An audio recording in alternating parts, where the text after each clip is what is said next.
CA Shashank Sahu, बहुत proudly इस नाम को मैं यूज करता हूँ। इनफैक्ट कुछ लोग मुझे सीए एसएस भी बुलाते हैं। एंड जब भी मैं ये बात बोलता हूँ मुझे बहुत खुशी होती है। मैं वो दिन महसूस कर सकता हूँ जिस दिन मैंने अपने एग्जाम्स को क्लियर किया, I got my degree and I felt कि wow I have achieve something. And trust me, as a CA I really want कि ये प्रोफेशन बहुत ऊपर जाए। जैसे कि हम बड़े बड़े कोर्सेज देखते हैं अदर स्ट्रीम्स में, सिमिलरली या फिर उससे अबव बने the chartered accountancy course. But you know what, आज मैं एज एन एजुकेटर आपसे बात नहीं करने वाला हूं।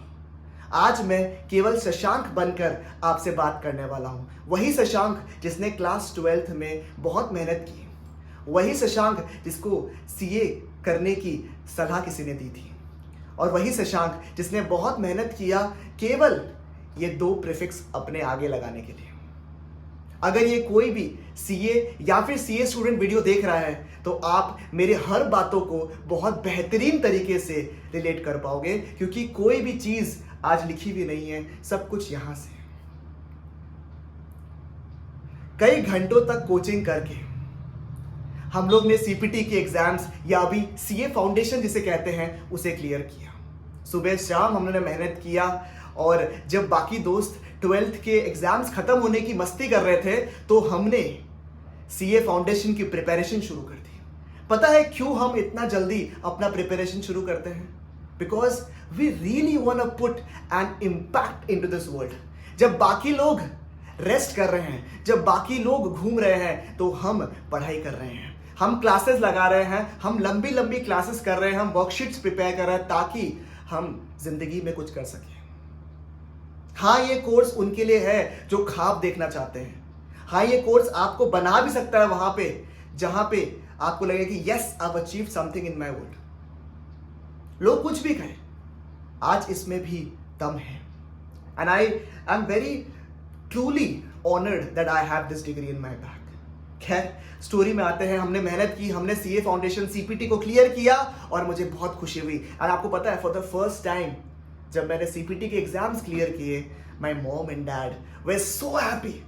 मैंने उनकी आंखों में आंसू देखा एंड दैट सिग्निफाइड, पता है, इतना मेहनत जो हमने पहले किया वो सब का सब ऐसा लगता है कि यार वसूल हो गया। And then comes the new journey of clearing IPCC, या फिर आज इसे इंटरमीडिएट कहा जाता है। वही मेहनत, वही 6:30 की मॉर्निंग वाली क्लासेस, बस उठने का मन नहीं करता था। बट ठंडी में सॉरी या फिर गर्मी हो जाए, हमें तो क्लास जानी है। कभी अकाउंट्स की क्लास, कभी टैक्स की क्लास, कभी कॉस्टिंग की क्लास, कभी ऑडिट की क्लास, कभी इतने सारे क्लासेस। मेहनत किया, रोया, रोज अपने आप को सेल्फ डाउट किया कि क्या मैं एक्चुअली वर्थ इट हूं इस डिग्री के लिए। रोज अपने आप को क्वेश्चन किया, रोज अपने आप को मोटिवेट करने की कोशिश की, और एग्जाम देते वक्त भी मुझे डर रहा कि क्या मैं एग्जाम क्लियर कर पाऊंगा या नहीं। उसके बाद शुरू होता है 3 साल का आर्टिकल शूट, जो कि अपने आप में एक माउंट एवरेस्ट चढ़ने जैसा है। यहां आप अपने क्लासेस को मैनेज करते हो, यहां आप अपने ऑफिसेस को मैनेज करते हो, इतना कुछ करते हैं, लोग आपसे एक्सपेक्ट करते हैं, और फिर आप कभी ना कभी ऐसा होता है कि आप जिंदगी में पहली बार, जैसे मैंने देखा था अपनी जिंदगी में पहली बार, मैं फेलियर वर्ड भी देखा। टूट चुका था, इतना मेहनत, मैंने क्या गलत किया था ये मैं सोचता रहा। खैर, फिर मेहनत किया, जी जान लगाया, एंड फाइनली डिग्री अचीव किया। सर, मैं ये स्टोरी आपको क्यों बताने की कोशिश कर रहा हूं? बिकॉज ये हर एक स्टूडेंट या किसी भी सीए आज 10 साल 15 साल पहले भी वो रिलेट कर पाएगा। ये लास्ट मोमेंट में डर, ये चैप्टर्स छूटना, छोड़ दूं क्या, पढ़ लूं क्या, कहीं एग्जाम में आ गया क्या, क्या अमेंडमेंट्स है, उनको रेगुलरली देखना, हर एक जन के वीडियो को देखना ताकि कुछ एक इंपॉर्टेंट एक्सट्रैक्ट आउट हो जाए। बट जब मैंने रिसेंटली देखा कि कुछ चेकिंग फ्लॉज हुए हैं, I will not comment on the type of checking flaws, बहुत अच्छे अच्छे चार्टर्ड अकाउंटेंट्स ने उन्हें एड्रेस किया, and I am really proud of the fact कि एज ए कम्युनिटी हम राइज अप कर रहे हैं to address what is wrong. Sir, बहुत मेहनत से लोग एग्जाम्स देते हैं। मैं ये नहीं बोलता हूं कि हर एक स्टूडेंट डिजर्व करता है सीए बनने का, पर हर एक स्टूडेंट फेल हो जाए या पास ना हो वो भी वो डिजर्व नहीं करता है। बहुत मेहनत करते हैं, सब एकदम जो क्रीम बच्चे होते हैं ना, वो आते हैं इस कोर्स में because they know the fact that they hold value in to this degree.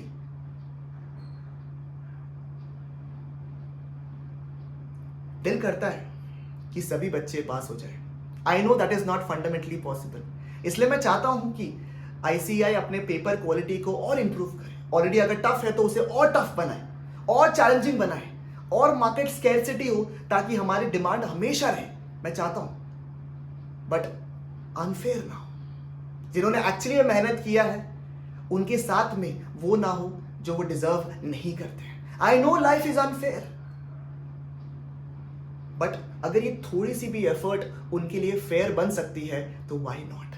Because that midnight oil burning your head throughout the process, हर एक किताब को छान के पढ़ना is not that easy every attempt. I know जिनके attempts चले गए हैं अभी या फिर कुछ भी हो जाए, हमें तो नेक्स्ट अटेम्प्ट उतनी ही मेहनत करनी है. दुख है बट ये सत्य है. बस चाहता हूं कि कुछ मॉडिफिकेशंस आ जाए जिससे जो भी गलतियां हैं वो अच्छी हो जाए. पेपर टफ बन जाए मंजूर है, हम और मेहनत करेंगे, बट चीजें और फेयर हो जाए, चीजें और चैलेंजिंग हो जाए कि हमारा जो प्रोफेशन का डिग्निटी और रिस्पेक्ट जो यहां है शायद वो और ऊपर चली जाए.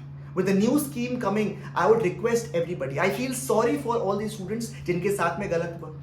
जो भी मैंने वीडियो में देखा एंड बड़े टीचर्स ने जो भी एड्रेस किया, जैसे प्रवीण शर्मा सर जिनसे मैंने खुद पढ़ा है, ठीक है, I feel proud that he has always come up and helped us. Prateek Jagadhi sir जो कि मेरे खुद के टीचर रहे हैं for CA finals, I am really thankful कि आपने इस प्रॉब्लम को एड्रेस किया, क्योंकि मुझे भी सीए फाइनल की एसएफएम में बहुत कम मार्क्स मिला था. आई वाज एक्सपेक्टिंग 75 और 80 plus and I got very less mark and I really wanted to recheck my paper, but सभी ने ये सजेस्ट किया कि आप शशांक यार हाथ में डिग्री आ गया है, पास हो चुके हो, क्या फर्क पड़ता है. बट ट्रस्ट मी, वो एक मन में रह गया कि कहीं वो पेपर रह गया, जो मैंने बांधा था वो रह गया, या कहाँ गलती हो गया मुझे आज तक जानना है. शायद मैं उतना ही डिजर्व करूं, बट यार जानने की क्यूरियोसिटी रही. और अगर वही पेपर मेरे पास आता और बाई चांस 1% चांस अगर मैं वो पास नहीं होता और उस पेपर को देखता और मुझे लगता कि राउंड ऑफ में गलती हो गई, तो बहुत बुरा लगता है. थियोरी पेपर में आज तक समझ ही नहीं आता है कि सर मार्क्स अटेन कैसे करें. हम सिखाएंगे सेक्शन नंबर्स मत लिखिए या सेक्शन नंबर लिखिए, आप केस स्टडी के हिसाब से लिखिए, फॉर्मेट के हिसाब से लिखिए, कौन से एग्जैक्ट वर्ड आ जाए हमें नहीं पता. सजेस्टेड आंसर में कौन से एग्जैक्ट वर्ड्स हैं, कभी कभी उससे सिनोनिम वर्ड भी यूज होता है. बिकॉज आई बिलीव, शायद मैं गलत हूं, कि हमें तो यही सिखाया गया है कि हमें समझ के लिखना है. Yes, language is important, but language के साथ साथ understanding is equally important. Why do we have to remember formula? I saw in a recent video for ACCA जहां पे वो formula sheet देते हैं. Makes complete sense. Why do we have to remember a formula जो कि हमें otherwise वैसे भी मिल जाएगा? Why don't we have a formula sheet? There are certain questions which are not addressed maybe, or maybe address होते हैं but वो अभी तक solve नहीं हुए. I'm not complaining, but एक request है, एक हम्बल रिक्वेस्ट है कि प्लीज रिकंसिडर करें, because we really really really want कि प्रोफेशन और हाइट्स अचीव करें. वी रियली वांट कि हमारा जो रिस्पेक्ट है it is very very similar to maybe the highest profession in this country. There are lot of questions, शायद मैं और वीडियो बनाकर इसे एड्रेस करूं, बट फॉर नाउ जो भी एग्जाम रिलेटेड इश्यूज एड्रेस हुए हैं, आई कंप्लीटली एग्री एंड मैं चाहता हूं कि इसमें थोड़ा सा सोचा जाए. And as a student point of view से ये प्रॉपर वीडियो है जो मैंने आप लोग के लिए बनाया है. आई होप कि it make sense. Please comment करिए अगर मेरी तरफ से कोई गलती हो गई इस बात में, या आपको क्या सही लगा, या और भी कोई सजेशन है तो प्लीज़ दीजिए. ये बस दिल से था, तो प्लीज़ इसे वर्ड्स में मत जाए, इसे बस एसेंस की तरह, एक फीलिंग की तरह समझे. And yes, let's be A proud chartered accountant.